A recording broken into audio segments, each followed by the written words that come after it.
Thank you.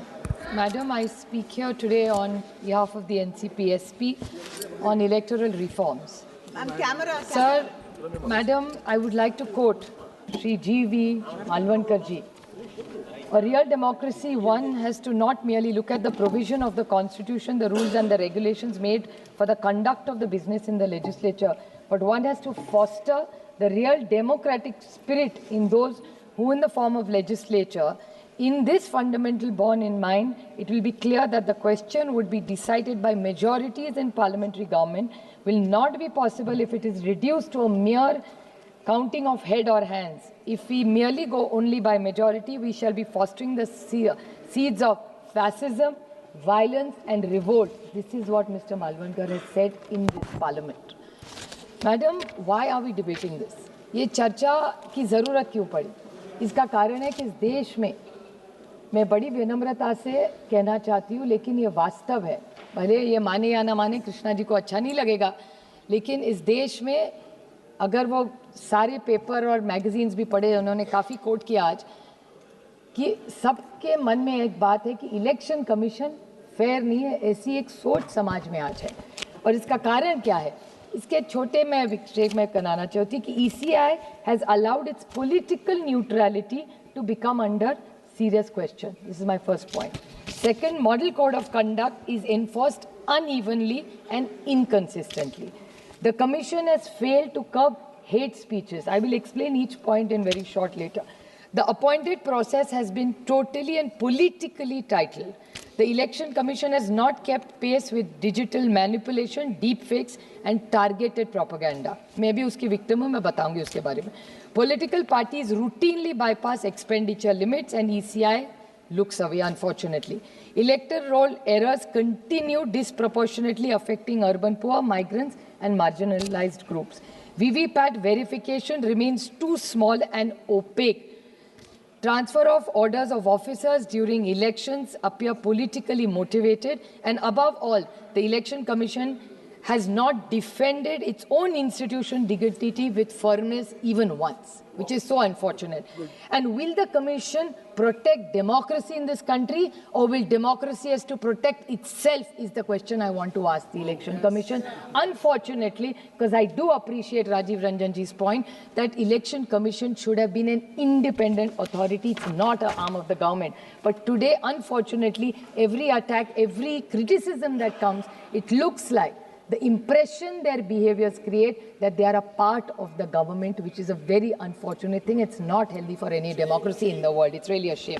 I'll give you a small example. Madam, इस सब के उदाहरण मैं एक ही इलेक्शन में बताऊंगी आपको. इलेक्शन फेयर होना चाहिए, सबकी बात है. What is B.R. Ambedkar ji said?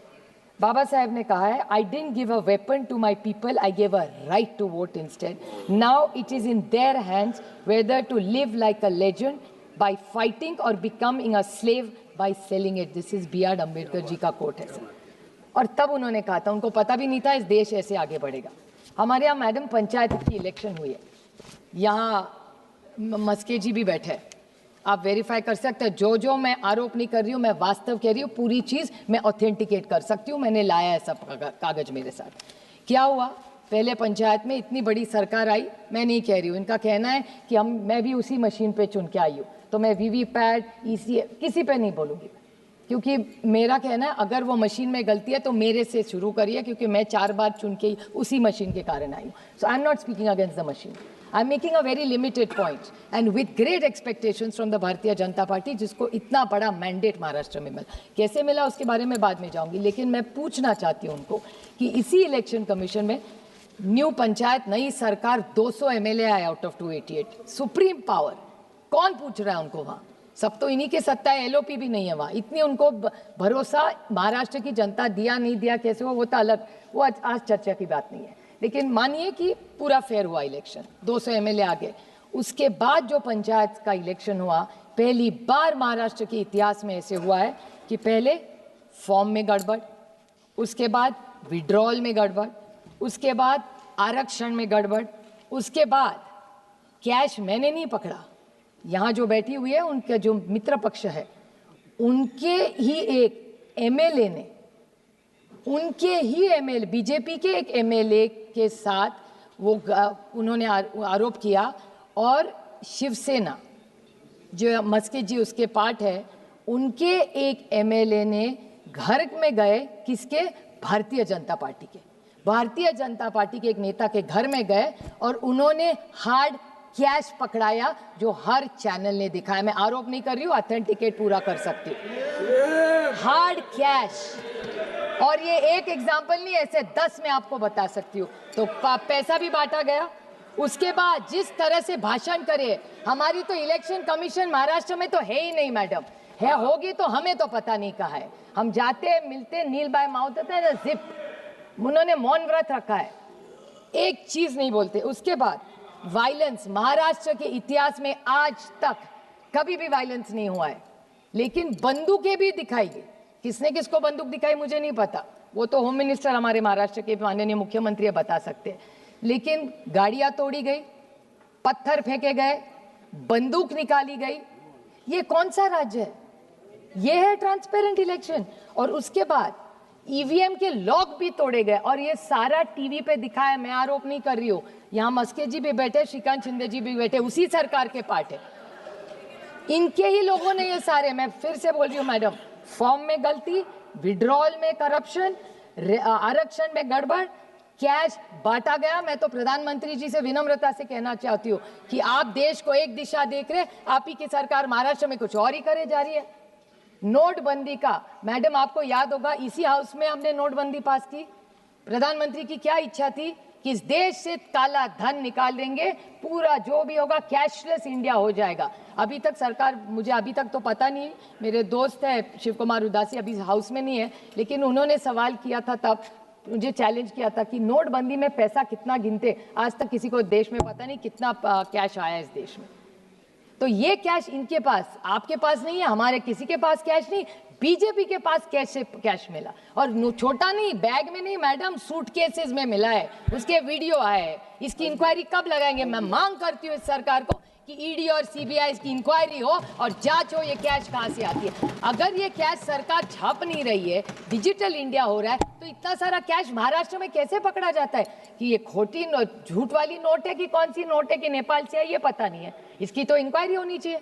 This is a issue of not national, international, this is a big racket going on. और सिर्फ आरोप मैं नहीं कर रही हूँ, ये भी बैठे हैं यहाँ, इनको पूछ लीजिए आप, आपके मित्र पक्ष है, उन्होंने पकड़ा है। मैं तो उनको, राणे साहब शायद नहीं है, राणे साहब का बेटा नीलेश राणे हमारे साथ सांसद रहे, मैं ऑन रिकॉर्ड, भले वो शिवसेना में हो आज, लेकिन मैं उनका बहुत, उन्होंने जो किया उसका स्वागत करती हूँ। ये देशभक्ति का उदाहरण है, तो ये उदाहरण है देशभक्ति का नीलेश जी। वो भी सत्ता पक्ष में हो, फिर भी देश के लिए कैश पकड़ा गया, और इतना भी नहीं किया, वहां टीवी लेके गए, पूरे देश को दिखाया कि देखो बीजेपी क्या कर रही है। मैं नहीं कह रही हूँ, वो कह रहे, मैं तो सिर्फ कोट कर रही हूँ, मैं नहीं आरोप किसी पे कर रही हूँ, मैं सिर्फ कोट कर रही हूँ। मैं सिर्फ पूछना चाहती हूँ कि बड़े लोगों ने कहा की बारामतीचं बोला ना तुम्ही माझ्यानंतर, झाला असेल तर माझ्या इलेक्शनमध्ये नाही, आमच्याकडे पैसेच नाही, आम्ही कुठून वाटणार। बट मैं पूछना चाहती हूँ कि बहुत सारे लोगों ने कहा कि जो इलेक्शन कमीशन का कॉम्पोजिशन होना चाहिए, उस पर मैं बोलना चाहती हूँ कि बात सही है कि 70 साल में, कृष्णा जी की आभारी हो कि 70 साल में कुछ नहीं हुआ, उन्होंने आज पूरा साफ कर दिया कि 70 साल में सबका कंट्रीब्यूट। मैं भी कहती हूँ 10 साल में इसी भी सरकार ने कुछ ना कुछ अच्छा किया है। मैं कभी नहीं कहूँगी 10 साल में आपने क्या किया, सिर्फ गलतियां निकालने के लिए हम नहीं है, इलेक्शन रिफॉर्म्स के लिए हम सब सोचेंगे और देश के हित के लिए, अगली पीढ़ी के लिए कुछ अच्छा करेंगे हम। इसी के लिए तो यहाँ चुन के आते हैं, एक दूसरे के लिए सिर्फ टिप्पणी करने के लिए नहीं आते हम यहाँ, ये क्रिटिसिज्म के लिए नहीं आते। लेकिन अगर पारदर्शिता से जो भी इलेक्शन कमीशन हो वो फेयर हो, जस्ट है, इतनी हमारी मांग है। सर हम पे भी बहुत सारे आरोप होते हैं कि हम परिवारवाद, मैं तो हूँ परिवारवाद और मुझे अभिमान है कि मैं परिवारवाद हूँ। जिस माँ बाप ने मुझे पैदा किया उसके लिए मैं तो बहुत भाग्यवान समझती हूँ खुद को, और मुझे कुछ गलत नहीं लगता क्योंकि लोगों से चुन के आते हैं हम कॉपी करके पास नहीं। 4 बार लोकसभा में बहुत सारे हम परिवारवाद यहाँ है, लेकिन उससे भी ज़्यादा परिवार अभी उस साइड है। मैं उसके लिए नहीं बोलने वाली, मुझे डर किस बात का। और मेघवाल जी इस बारे में आपने सोचना चाहिए क्योंकि मैटर सीरियस है, आपका कुछ लेना देना नहीं है, लेकिन जिस राज्य में आपकी सरकार है, 2-3 very important points, I am not criticising, I am giving very honest feedback. Madam आप सोचिए, लोकल बॉडी का इलेक्शन हुआ, लोकल बॉडी के इलेक्शन में आप सब चाहते हैं ट्रांसपेरेंट और फेयर इलेक्शन हो, मैं आपको 20 नाम नहीं पढ़ूंगी, 3 पढ़ूंगी, बाकी के टेबल करूंगी आप, अगर आप परमिशन दे तो। लेकिन यहाँ हमारे यहाँ इलेक्शन हुआ ही नहीं, और यहाँ पूरे चुन के कौन आए, this is very interesting madam. यहाँ जो चुन के आए वो सारे परिवारवाद वाले।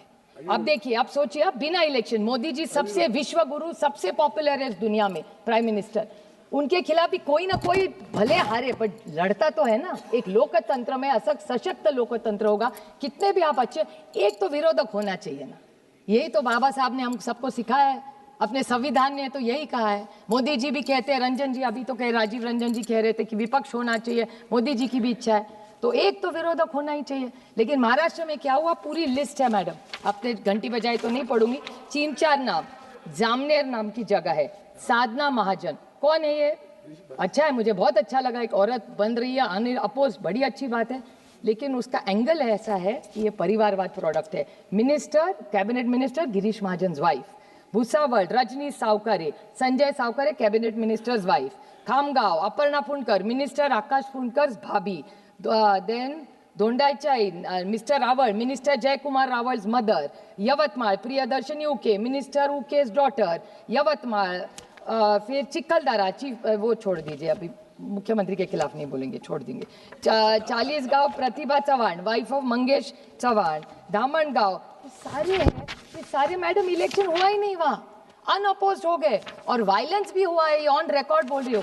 तो अगर बीजेपी, और सारे बीजेपी के हैं, आप सोचिए किसी को फॉर्म भी भरने नहीं दिया, और सारे मंत्रियों की बीवी, बहन, भाभी, माँ है, ऐसे कैसे हो सकता है एक लोकतंत्र में? मेघवाल जी अनअपोज्ड, मैं समझ सकती हूँ, 1 अनअपोज्ड, 2 अपोज, 25 अनअपोज्ड हो सकते हैं, ऐसे कैसे हो सकता है? मेघवाल जी आप न्याय दीजिए हमें, बड़ी अपेक्षा से मैं भाषण कर रही हूँ आपके सामने में।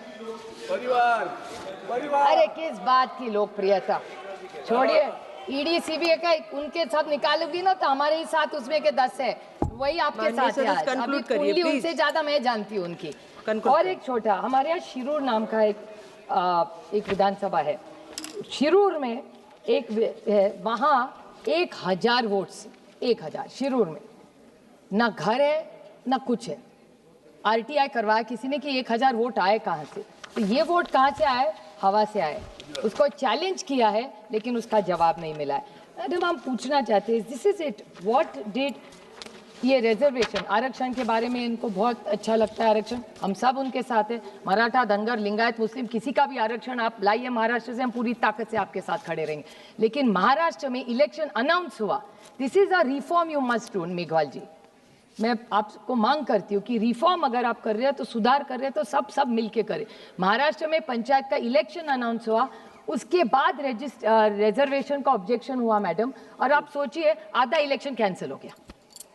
और इतना ही नहीं, 242 म्युनिसिपल काउंसिल्स है, उसमें के 57 bodies have exceeded reservation list. क्या कर रही थी इलेक्शन कमीशन? बेचारे सारों ने, आपके भी लोगों ने फॉर्म भरा, हमारे भी भरा, अभी क्या कर रहे, घर में बैठे हुए 20 दिन से, खर्चा तो बढ़ ही रहा है। आप सोचिए 57 bodies have crossed more than 60% reservation. एक छोटा मुद्दा मैडम एंटी डिफेक्शन का बोलना चाहिए, बिकॉज आप सोच लीजिए कि आप कैसा करेंगे।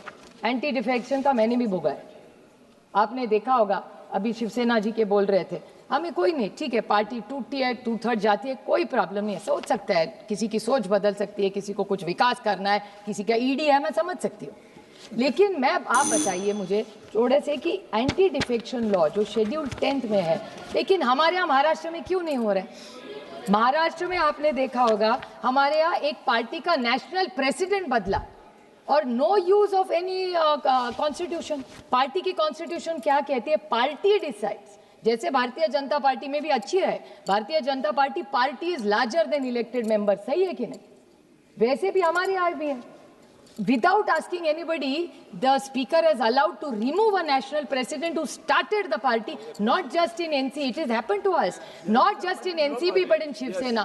दोनों पार्टी तोड़ डाली, उसके बाद आगे क्या हुआ? हमें किया, ठीक है, हम ठीक हो गए, बट किसी और को मत करिए। आप इतना बोलते हैं कांग्रेस ने ये किया, इसकी सरकार गिरा दी, आपने क्या किया? आपने से उससे ज्यादा किया। And how is this democratic? अगर आपको तोड़ा होगा कोई प्रॉब्लम नहीं, नई पार्टी निकाली। और पता है मैडम, हमें पार्टी, अभी ये कृष्णा जी कह रहे थे कि उनको 9 महीने पहले सिंबल मिला। कृष्णा जी, मुझे तो सिंबल मिलता ही नहीं, 2 महीने मिला। आप सोचिए मैडम, हमको तो कोर्ट जाना पड़ा। अगर मैं कोर्ट नहीं जाती तो सांसद भी नहीं बनती। ये कौन सा न्याय है एक सशक्त लोकतंत्र? आदरणीय अध्यक्ष जी, आपने मुझे आज इलेक्टोरल रिफॉर्म्स पर बोलने का जो